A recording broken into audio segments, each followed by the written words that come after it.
Hey, girl. If you looked up beautiful in the dictionary, there'd be a picture of you. Really? It's my first episode, and that's the best intro I can come up with?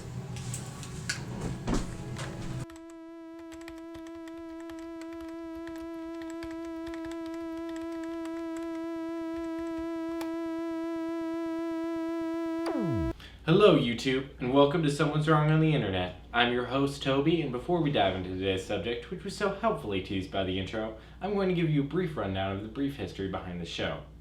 I can't say I'm new to this whole YouTube thing, but I can't exactly call myself a veteran either. I host another show on this channel with my co-host, Elsie, and you may recognize me from there. But I'm just going to say it right here. Aside from the small fact that both shows have the same host and appear on the same channel, this show is almost nothing like Good Morning YouTube. And with that PSA out of the way, let's get to the history. I have a wide array of hobbies and interests, from music to drawing to illusions to comic books to mathematics.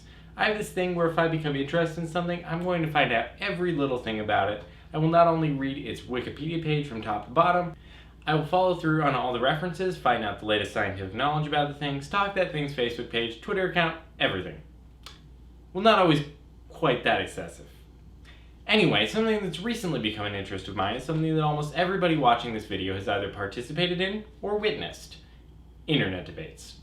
Now, as someone who enjoys overanalyzing things to the point of destruction before really participating in them, it wasn't hard to notice something.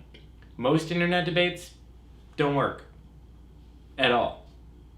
But very far and few between, like a rare diamond found somewhere tucked far away from the war zone of the YouTube comments section, some debates do not completely blow up in everyone's face. Which got me thinking, why do internet debates not work? In the cases where they do work, why? Yes, through constant repetition of that word that is a homonym with the 25th letter of the alphabet, I've come to the very reason why most internet debates don't work. And I'm giving it to you in this video. Are you ready? Alright, here it is.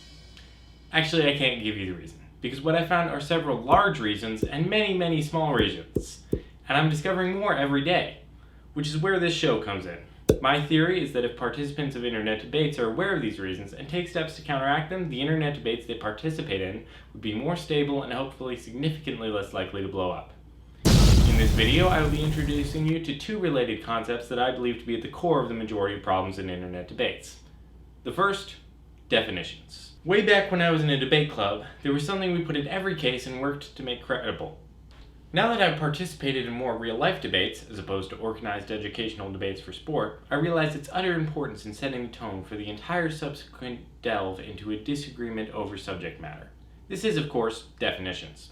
When you're debating a straightforward subject like United States environmental policy in the competitive forensics setting, all participants usually know what the subject is. They know what the United States are, and they know what environmental policy is. And it's not really like you can get unintentionally confused about the definitions of these entities.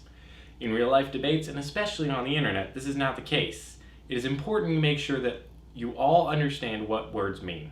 Think it's unimportant? Take this innocent phrase, one commonly uttered in internet debates. It's my opinion that... and something following immediately after. It's a simple sentence, and it's easy to understand what the person is saying. But what if I told you that the entirety of the discussion will hinge upon whether or not you understand that this simple phrase has multiple meanings? For an example, let's complete the phrase. It's my opinion that nobody should listen to this music. Let's say it's under a Justin Bieber music video. If you translated this sentence as someone simply not liking a piece of art and that person is making the incorrect assumption that his or her subjective standards are the standards to which all musical composition should be held, well, you might be right, but you might be wrong. See, the word opinion actually has several definitions. For all practical purposes, I'll be focusing on two, which come in many different forms depending on which dictionary you use, but stay basically the same. Definition 1.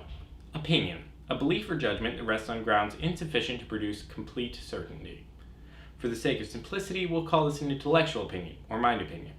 Definition 2. Opinion. A view or judgment formed about something not necessarily based on fact or knowledge. We'll call this one an emotional opinion, or gut opinion. Now, going back to our example, we can notice that there are several ways to translate this comment, each of which should affect how/if you should reply to this comment. If this is an intellectual opinion, that means this person has analyzed Justin Bieber's music and come to the educated idea that nobody should listen to it. How he has done this, he has failed to say, but this will affect the very core of this conversation. Another possibility in which this comment is speaking about an intellectual opinion is that this sentence has nothing to do with the music itself, but has to do with the artist. Maybe the commenter doesn't want people to support him because the money is going somewhere bad. Bad probably being an emotional opinion. Here's where we get the complexity of the situation.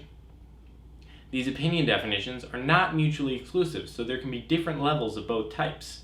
We'll call the main one being used a primary opinion type. An opinion isn't the only word like this, too. There are other simple words we take for granted that can mean vastly different things in different situations, or even just to different people. So how can you know which definition of a word is being used? Well, our brain is very good at filling in the blanks. We do it all the time, especially when it comes to language, implications, and communication in general. Some people are better at this than others. In a normal conversation, we figure things out through facial expressions, voice tones, and what we know about the person we're communicating with. But when we're communicating with someone on the internet, often all we have is a generic profile picture, a vague username, and the words they've typed into the comment. Say we take our earlier example and apply it in real life. You're talking to somebody and they say, "It's my opinion that nobody should listen to this music," pointing to a Justin Bieber CD. I know, nobody uses CDs anymore, it's all MP3s and streams and stuff, but this is purely hypothetical. In this situation, you can see exactly who you were talking to and can hear what tone they were taking. If it's a music professor taking a clean, matter-of-fact tone, you can probably assume it's mostly an intellectual opinion he's speaking from.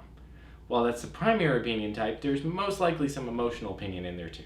If it's an elderly woman with a distinct frown on her face, it's probably primarily an emotional opinion. The point is, you can more accurately make these calls because you see the person in front of you. You have the required information. On the internet, not so much. Am I overanalyzing this? Yes and no. Listen, because I'm about to add an extra level of confusing complexity. Both these following statements are true. It's my opinion that I'm overanalyzing this. It's my opinion that I'm not overanalyzing this. See, because of these two definitions of opinions, you can have differing opinions about the same subject. My emotional opinion is that I really shouldn't need to analyze these digital interactions so much. Meanwhile, my intellectual opinion is formed by seeing that something isn't working and understanding I need to research further to find a solution. There's some similarities between understanding internal debates and internet debates.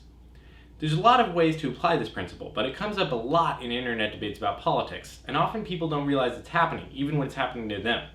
You can support a political decision emotionally, but the facts about situations sometimes don't add up. Realizing when this has happened to you can really help you keep your head in a debate where the emotions are high. Or all the facts you have about a situation tell you one thing, but your gut says another. Usually this means you don't know the subject well enough and should do a lot more research before debating. It can be hard to notice when this is happening to somebody else, and not near impossible over the internet. But if you ask the right questions, you might be able to see it. If you're not careful, and yes, I've seen this happen, you could get into a debate with someone you entirely agree with and think you disagree because one person is arguing their intellectual opinion and the other is arguing their emotional opinion. Alright, this has been a lot of information shot out here at once, so I'll try to sum it up for you. Let's tie this up with a bow. Language is complex, and sometimes you think you're talking about the same thing, when in fact you have difference of definitions. If you want to have a debate that means anything at all, you need to define your terms. Here are 3 rules to apply in future debates to help you use the information in this video. 1. When debating, you are communicating with a human being who sees the world from a completely different angle than you. Acknowledge this. 2. Make sure you know what all the key terms mean and look up the definitions personally. You could be using a word wrong and not even know it. If you must publicly define a word for clarification purposes, refer to Rule 1. 3. If you have any doubt about what a person means, ask. Don't be afraid to ask for definitions. Asking questions are a powerful addition to a debate. When asking clarifying questions, again, refer to Rule 1. I understand that these rules are hard to apply in the context of an internet debate, where you are constantly pushed to pace yourself as fast as the person you are debating. But when these rules are applied well, it will impact the debate immensely. Rule 1 is an important mental exercise that will set the tone for the ensuing discussion. If you only follow one rule on the list, I suggest this one. Rule 2 is helpful for making sure you are communicating in a manner in which people can understand you. I think we can all agree that being understood is an important thing in communication. Meanwhile, Rule 3 is the other side of the coin, helping you to understand others. I think that all 3 of these apply in all forms of communication, whether it be virtual or not. That's my opinion anyway. Both kinds. Anyway, that's all I've got for this episode. Don't forget to like the video if you liked the video, and if you want to see more of me, check out other videos on this channel, most notably my morning show, Good Morning YouTube. And stay tuned for another episode next week where I'll talk about the very purpose of internet debates, really debates in general. I'll be back next week as long as there's someone wrong on the internet. And trust me, there's always someone wrong on the internet. Logging off.